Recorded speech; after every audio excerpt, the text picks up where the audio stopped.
Kathy and I used to go out. Maybe when we met, we were friends, like since 5.5 years ago, 6 years ago. We used to go to the shopping, go to eat outside to the restaurants, and go to hotels when we were out of the town. But now she can go out of the house. She's housebounded because of all this stuff that we can't control. It happened like people comes in, they were just smoking out of the store, and they get into the store and they are just passing by. But the odor is so strong that she feels that right away. Any chemicals in the stores and the soap section, the cleaning items section, is pretty bad. They have chlorine, they have ammonia, they have all these other items that are all over, like maybe in 3 aisles.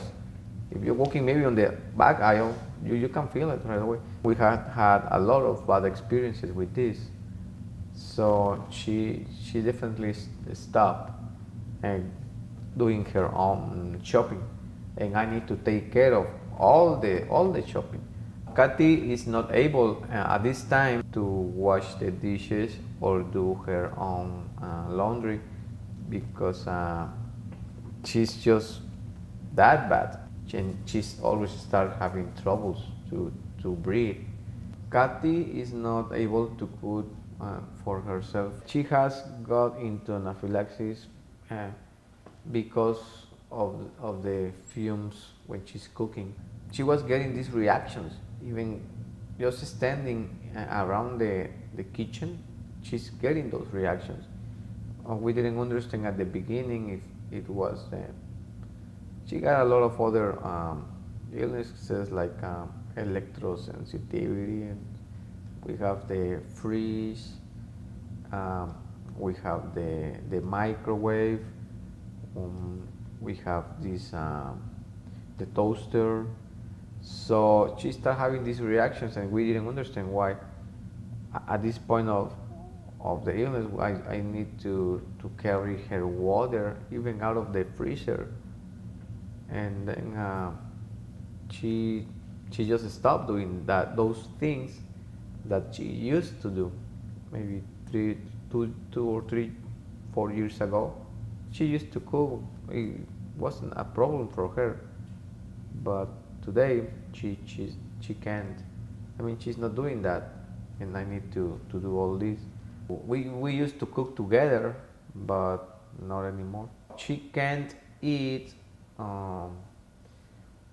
basically everything. I mean, I might tell you what she can eat. Some beans, organic beans, these pinto beans, but the thing is, like, sometimes they are kind of clean. Even I do the same process with all of them, but sometimes she just can her body can accept it. I mean, I don't know what happened, but she just got reactions.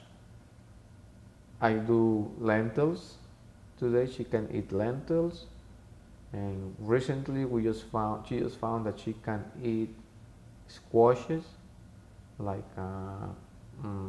spaghetti squash, butter squash, but she has lost a lot of weight, like a lot of weight. We met when she was like 140 pounds.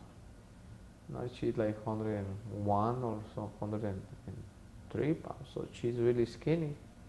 Kathy cannot drive at all at this time of her illness. She used to, but she can't because if she gets a reaction, I guess, she might just crash herself, and she's a liability for people hanging out there. So I do all the driving at home, and she has not had any any car driving for for years, I guess. It's really stressful because I need to do all this stuff now. I need to wash every dish. We used to eat, like a normal person with those big plates, but then to make things easier, we started buying the paper dishes. But then she realized that those had ink on them. So later on, she started feeling bad, so we throw them away again. Because of the soap, she found out that she was allergic to the soap.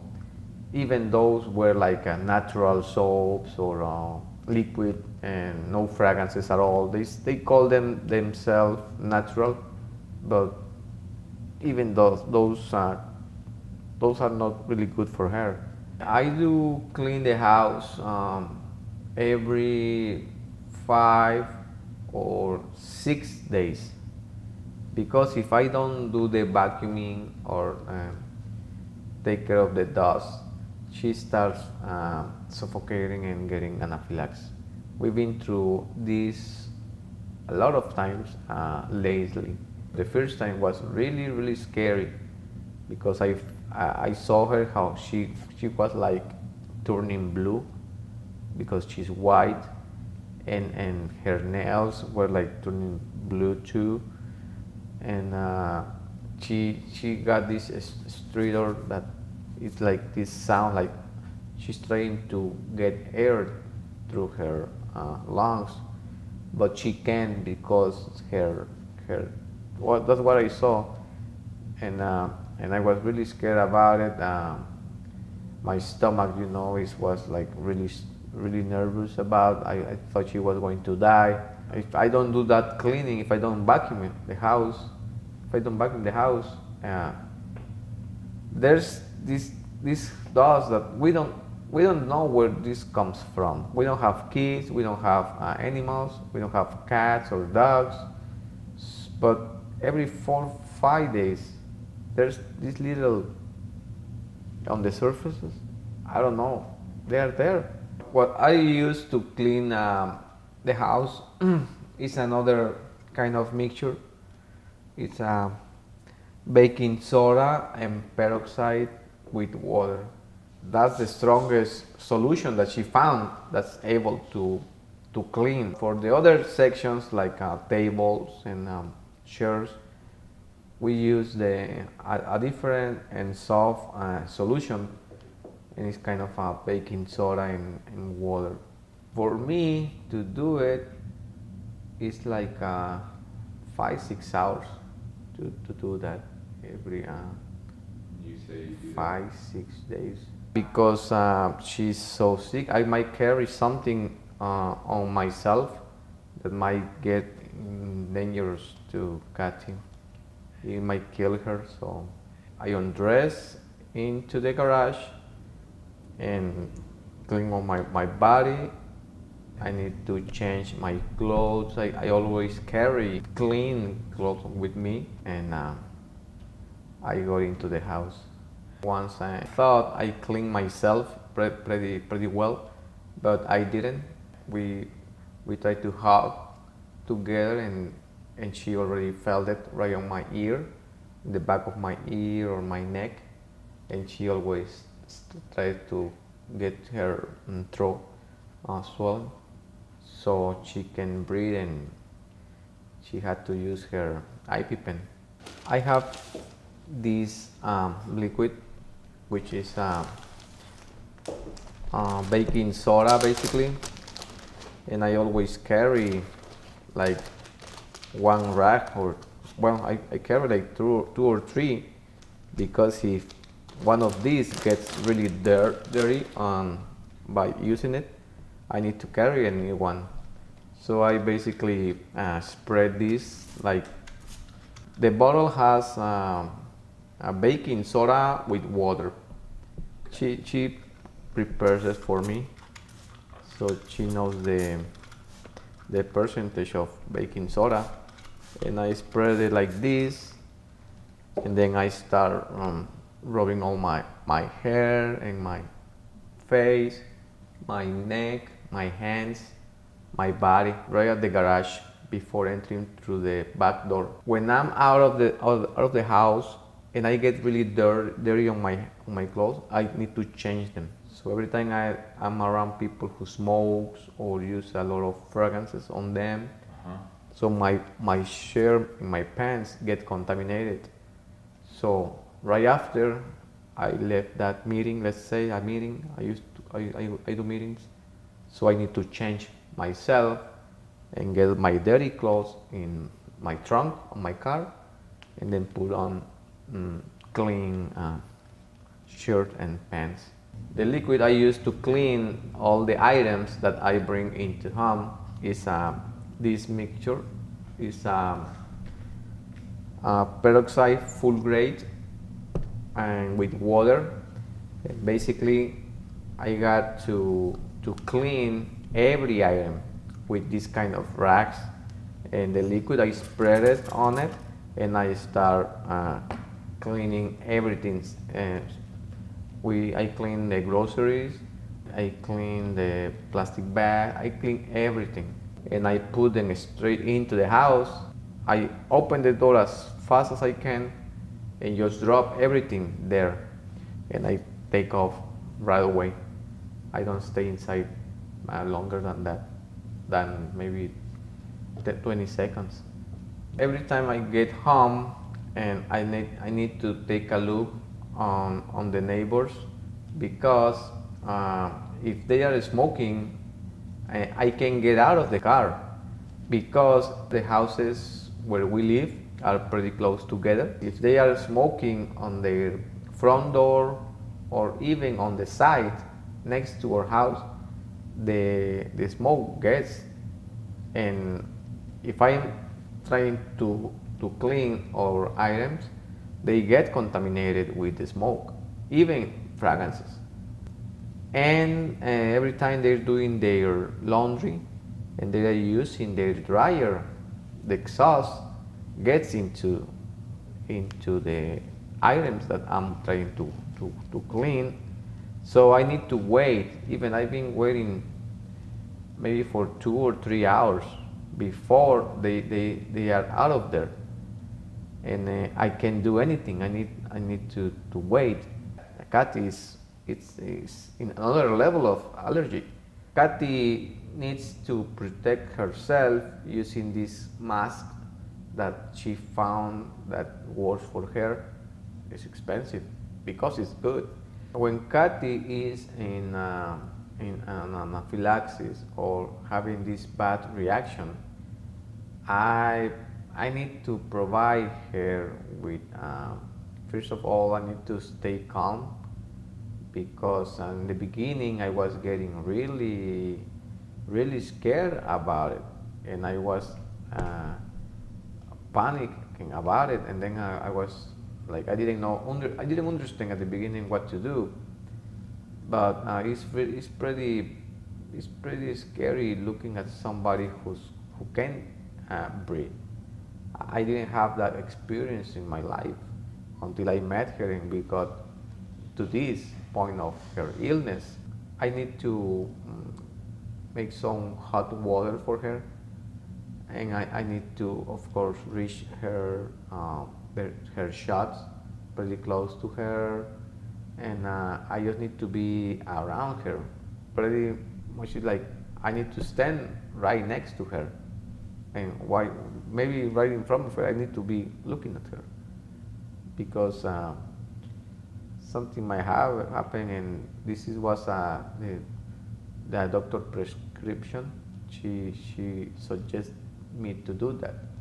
In order for her to get her doctor's appointments, I need to start the night before the appointment. I need to wash the doctor's bag. I need to wash her clothes to make sure that she has all she's going to need for the appointment. We have a big cooler that we carry every time that we're going to the doctor's appointment, and I put like Ziploc ice chunks and and I fill it with a lot of bottled water and her food. After the doctor's appointment, we we go out. We use the back door so she can skip the printer that's in the front office, and we can skip any person that's there because they might be carrying fragrances. We have had experience. We just by just passing by with another person, you get all the fragrances in your clothes or your hair. She walks to the back parking spaces, which are empty regularly. So I jump into the car and I drive, and I park on one of those empty spaces and open the doors, and we start pulling the clean clothes and the clean liquid, the rags to clean ourselves and to clean her her purse. She jumps into the car, and then I do start cleaning everything. What I would tell people who say that this is on Kathy's mind, I would say that you need to be there and be there when she's having these reactions, because this is really scary. I mean, I thought I was going to die right there, because seeing somebody that you love to, and she's having this kind of problems, and you don't know what to do. I didn't know what to do. So this was really new for me. So she has these reactions. I have had, at the beginning, I was like, I didn't really believe what she was talking about, but then doing these things on without she being there right with me, I was kind of opening packages or without telling her that what I was going to do, and she starts screaming right back there without even seeing what I was doing. So I know that I understand that she really sensed this, and I have done this kind of little, like, she's telling me, okay, you change your clothes, and I was saying yes, but I didn't. And then I was getting into the house, and she was getting like, no, you didn't change your clothes. And I said, yeah, I mean, how she do it? Well, because she feels that. So now it's like, okay, I don't play tricks. Like, I need to change, I need to wash, I need to tell her what I'm doing, because I've seen that she might get into really big problems. I mean, if she dies, but I'm trying to do my best to keep her safe. But this is really tough. This situation is like really tough, and we're having into big trouble here.